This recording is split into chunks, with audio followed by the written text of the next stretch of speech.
بسم اللہ الرحمن الرحیم۔ السلام علیکم۔ UAE کے صدر انتقال کر گئے، 40 روز سوگ کا اعلان۔ متحدہ عرب امارات کی وزارت برائے صدارتی امور نے اعلان کیا ہے کہ متحدہ عرب امارات کے صدر اور ابوظہبی کے حکمران شیخ خلیفہ بن زید آل نہیان جمعہ 13 مئی کو انتقال کر گئے ہیں۔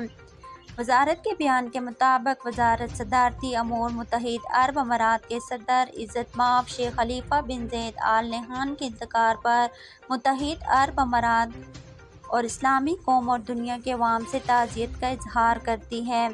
اماراتی نیوز ایجنسی وام کے مطابق صدارتی امور کی وزارت نے شیخ خلیفہ بن زید آل نہیان کے انتقال پر 40 روز سرکاری سوگ کا اعلان کیا گیا ہے۔ اماراتی صدر شیخ خلیفہ بن زید آل نہیان کے انتقال پر متحدہ عرب امارات میں تمام وزارتوں، سرکاری و نجی اداروں اور اسکولوں میں آج بروز جمعہ 13 مئی سے 3 روز تک تعطیل رہیں گی۔